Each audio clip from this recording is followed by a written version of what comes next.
de Jean, au chapitre 8, à l'occasion de la fête des Pères. Ah bon?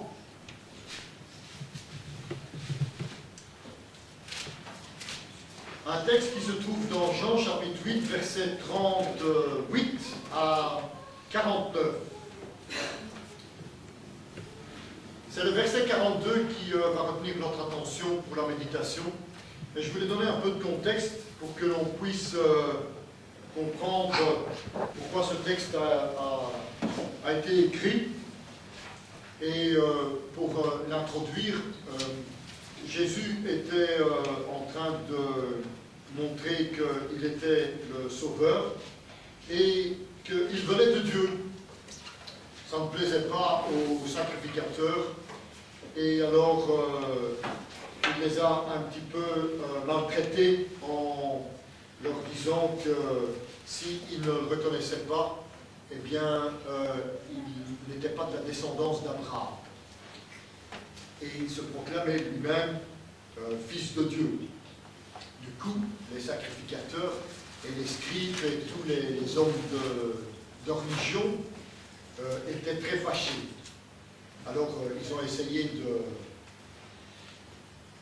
se venger, hein, bien de l'insulter. Et le texte dit ceci. « Je dis ce que j'ai vu chez mon Père, et vous, vous faites ce que vous avez entendu de la part de votre Père. » Ils lui répondirent, « Notre Père, c'est Abraham. » Jésus leur dit, « Si vous étiez enfant d'Abraham, vous feriez les œuvres d'Abraham. Mais maintenant, vous cherchez à me faire mourir, moi qui vous ai dit la vérité, que j'ai entendue de Dieu. Cela, Abraham ne l'a pas fait. Vous faites les œuvres de votre Père. » Ils lui dirent, « Nous ne sommes pas des enfants illégitimes. » Ça, c'est un peu blessant, hein, parce que tout le monde savait que Jésus n'était pas le fils de Joseph, hein, parce qu'il y avait une croyance à cette époque qui croyait que Marie avait eu un amant qui était un Romain. Et du coup, quand il leur dit « Nous ne sommes pas des enfants illégitimes », il était en train de leur dire « Toi, tu es un bâtard. Hein. » Alors, oui, quand on n'a plus les arguments, on devient insultant. Nous avons un seul Père, Dieu. Jésus leur dit, si Dieu était votre Père, vous m'aimeriez, car c'est de Dieu que je suis sorti et que je viens. Je ne suis pas venu de moi-même, mais c'est lui qui m'a envoyé. Ça, c'est le texte qui nous préoccupe. Pourquoi ne comprenez-vous pas mon langage? Parce que vous ne pouvez écouter ma parole. Vous avez pour père le diable, et vous voulez accomplir les désirs de votre père. Il a été meurtrier dès le commencement, et il ne se tient pas dans la vérité, parce qu'il n'y a pas de vérité en lui. Lorsqu'il profère le mensonge, il parle de son propre fond, car il est menteur et le père du mensonge. Et moi, parce que je dis la vérité, vous ne me croyez pas. Qui de vous me convaincra de pécher? Si je dis la vérité, pourquoi ne me croyez-vous pas? Celui qui est de Dieu écoute la parole de Dieu. Vous n'écoutez pas parce que vous n'êtes pas de Dieu. Les Juifs me répondirent, n'avons-nous pas raison de dire que tu es un Samaritain? En disant qu'il est un Samaritain, ils sont en train de dire que tu n'es pas juif, quoi. D'où tu n'es pas de la descendance d'Abraham, d'où tu n'es pas de Dieu. Tu es un Samaritain et que tu as un démon. Jésus répliqua, je n'ai point de démon, mais j'honore mon Père, et vous m'outragez. Alors, en cette occasion de la fête des Pères, mon idée était de vous encourager à dire Dieu est votre Père. Dieu Père. À notre époque, l'on parle beaucoup de la paternité de Dieu. Hein. Est-ce que Dieu était Père? Mon épouse, hier, me faisait une réflexion et elle me disait de vous rappeler un texte que chacun d'entre nous doit connaître quand nous faisons la prière. Notre Père qui est aux cieux, que ton nom soit sanctifié, que ton règne vienne. Dieu est notre Père, et il peut être notre Père au travers de Jésus-Christ. Parce que si nous pouvons dire que Dieu est notre Père, c'est bien grâce à Jésus-Christ. C'est lui qui a développé ce concept. Hein. Nous l'avons lu dans le texte. Il a dit, je suis du Père, le Père et moi, et Dieu est votre Père. Et il a voulu leur montrer que Dieu était leur Père. Dieu est notre Père. Et grâce au Fils, eh bien, nous pouvons croire que nous sommes nés de Dieu, en Jésus-Christ. Et c'est pourquoi Patricia nous a lu un texte dans 1 Jean, chapitre 5, verset 1, hein, comme il disait, on va le relire comme il est juste à côté de nous. Non, c'est pas celui-là, c'est juste à lire. Il a dit, quiconque croit que Jésus est le Christ est né de Dieu. Si je suis né de Dieu, je suis fils de Dieu. Ça veut dire que Dieu est mon Père.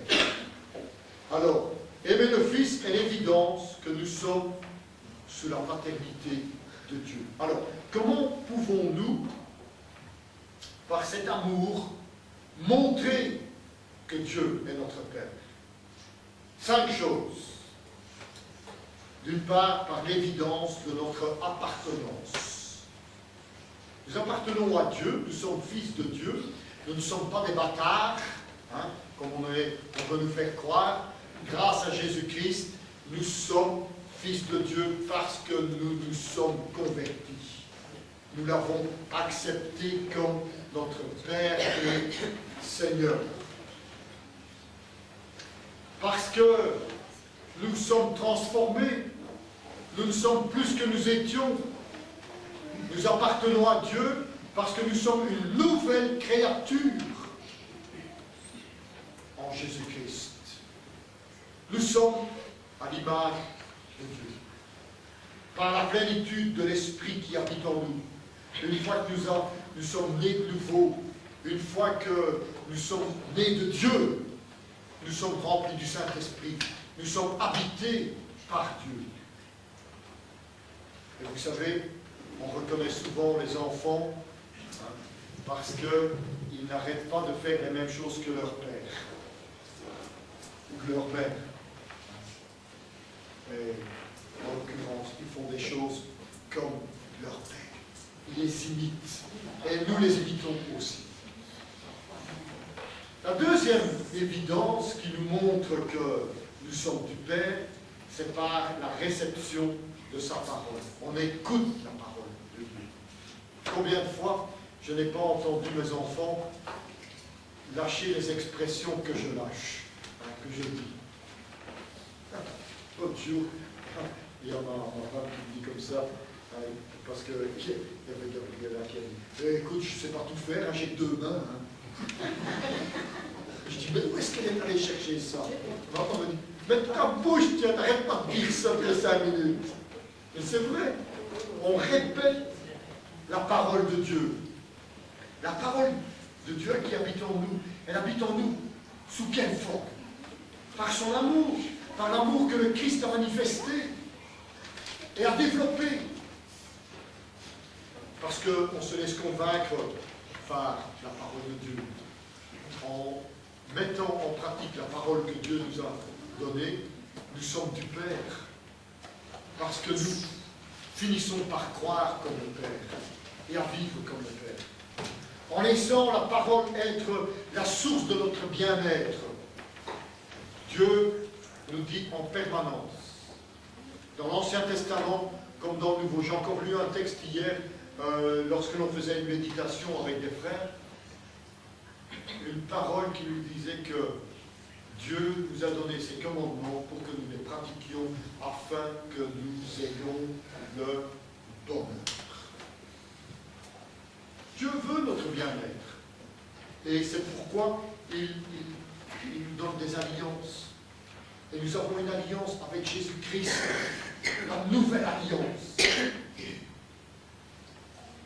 qui manifeste que sa parole est vraiment celle du Père. En recevant la parole, eh bien, nous avons la volonté de la mettre en pratique. C'est le deuxième élément, la deuxième évidence qui nous montre que nous sommes sous la paternité du Père.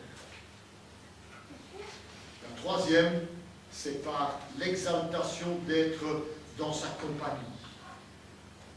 Vous aimez prier ou pas? Oui. Hein? On aime prier. Pourquoi? Parce qu'on aime parler à Dieu. On aime lui dire ce qui nous préoccupe, ce qui est sur notre cœur. On aime dire à Dieu merci quand il nous a donné des bénédictions. Ça, c'est aussi la preuve que nous sommes du Père, parce que nous exaltons Dieu, parce que nous aimons vivre dans sa présence, parce que nous aimons transformer notre vie pour qu'elle soit mise à part, pour être avec le Père. Nous exaltons Dieu par une vie qui est engagée. C'est pourquoi vous êtes là ce matin, parce que vous voulez passer du temps dans la présence de Dieu, parce que vous voulez lui rendre un culte honorable et raisonnable. La quatrième chose qui nous montre que nous sommes du Père, c'est par notre témoignage. Nous témoignons de Dieu. Nous montrons que nous aimons Dieu. Nous le respectons, nous l'honorons, nous le glorifions, nous nous éloignons de ce qui est mauvais pour laisser une image digne qui est à l'image de Dieu. Nous témoignons par notre attachement. Nous faisons comme Jésus, nous disons, nous sommes du Père. Nous témoignons du Père. Nous parlons du Père. Parce qu'il nous a aimés et il nous a sauvés. On rend un bon témoignage par notre vie, par nos paroles, par nos actes, par nos pensées. Nous témoignons du Père parce que toute notre vie est une expérience avec Dieu. La cinquième chose qui nous montre que nous sommes du Père, c'est par nos expériences spirituelles. La plupart d'entre vous, vous avez souffert, ou vous souffrez encore, ou vous allez souffrir. Et les souffrances par lesquelles vous passez, c'est votre gloire. C'est la gloire que vous rendez au Père.